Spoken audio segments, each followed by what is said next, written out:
السلام علیکم ورحمۃ اللہ وبرکاتہ۔ انشاءاللہ آج سبق نمبر ہم 18 پڑھیں گے۔ سبق نمبر جو 18 جو ہے وہ حروف مقطعات ہے۔ حروف مقطعات کیا ہوتے ہیں؟ حروف مقطعات، بسم اللہ الرحمن الرحیم۔ حروف مقطعات قرآن پاک کی بعض صورتوں کے شروع میں ہوتا ہے، یعنی قرآن پاک میں بہت سی بعض صورتیں ایسی ہوتی ہیں جن کے شروع میں حروف مقطعات ہوتے ہیں۔ حروف مقطعات جن کا کوئی معنی نہیں ہوتا، ٹھیک ہے۔ قرآن پاک میں اکثر آ جاتا ہے الف لام میم۔ سورۃ البقرہ میں دیکھ رہے ہیں کہ فرسٹ میں شروع ہوتے ہی تو الف لام میم آ جاتی ہیں، تو ان کے یہ اس طرح ہے کہ ان کے معنی نہیں ہوتے، ٹھیک ہے۔ ان حروف کو مفرد حروف کی طرح، جس طرح ہم نے با الف پڑھا تھا، نون الف تا الف اس طرح پڑھا تھا، الگ الگ پڑھا تھا، ان کی اس طرح پڑھیں گے، لیکن مدات ہی مدار پوری ادا ہو، اور نیس یعنی اور نیس کا مطلب ہوتا ہے اور اکفا اور ادغام آنے کی صورت میں غنہ بھی کریں۔ اس کو پڑھنے کے دو طریقے ہیں۔ الف لام میم اللہ کو وصل میں جب ہم نے ملا کر جب پڑھنا ہے تو ہمیں اس طرح پڑھنا ہے الف لام میم اللہ، یہ تھا وصل۔ وقف میں الف لام میم اللہ، ٹھیک ہے۔ وصل کا مطلب ہوتا ہے ملانا، اور وقف کا مطلب ہوتا ہے ٹھہرنا، یعنی رکنا، سانس لینا، ٹھیک ہے۔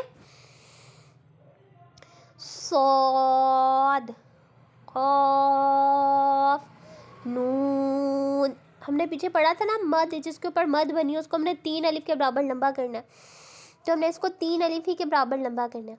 طہ، یاسین، طاسین، حامیم، الف لام را۔ دیکھیں اگر اس کے ہجے بھی ہو سکتے ہیں، صاد نہیں پڑھنا آ رہا، نیچے دیکھیں صاد، صاد دیکھیں لکھا ہوا ہے نا، صاد اردو میں لکھا ہوا ہے۔ قاف، قاف دیکھیں فا ساکن آ گیا آخر میں۔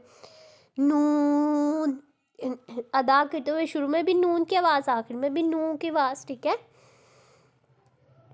تو کھڑی حرکات کو الف مدہ کی طرح لمبا کرتے ہیں، اسی طرح انہوں نیچے الف مدہ ہے، تو الف تو ہا الف ہا، ٹھیک ہے، یہ بتا دیا۔ الف لام را، الف لام میم، الف لام میم را۔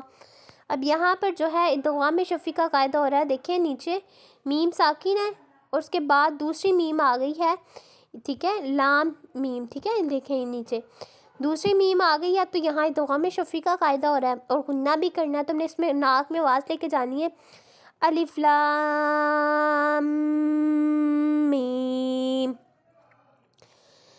الف لام میم را۔ پہلا را کو پر پڑھنا ہے، موٹا پڑھنا ہے، دوسرا یہاں بھی ادغام شفیع کا قاعدہ ہو رہا ہے، غنہ کرنا ہے۔ حامیم، اب اس پر غنہ بھی ہو رہا ہے، ناک میں باز لے کے جانا ہے، اکفا کا قاعدہ ہو رہا ہے، نون ساکن ہے دیکھیں، اور اس کے بعد سین آ گیا اور اکفا میں سے قاف، ٹھیک ہے۔ اس طرح بھی پڑھ سکتے ہیں اور اس طرح بھی پڑھ سکتے ہیں، سین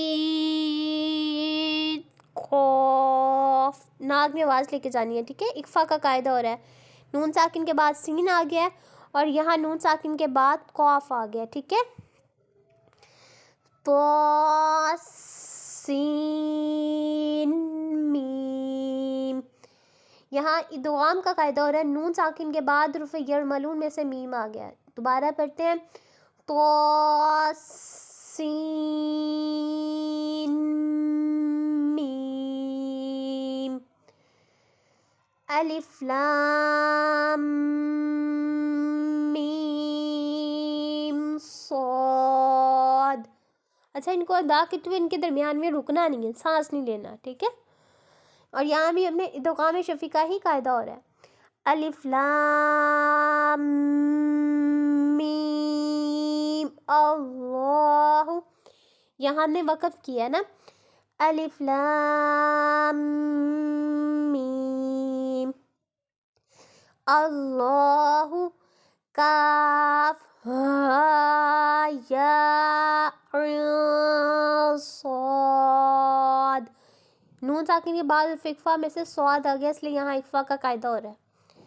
یہ تھا آج کا ہمارا سبق. اللہ تعالیٰ ہمیں اس کا اجر عطا فرمائے. اگر اس میں کوئی بھی غلطی ہے اسے معاف فرمائے اور ہمیں دوسروں تک پہنچانے کی بھی توفیق عطا فرمائے. جزاک اللہ خیرا.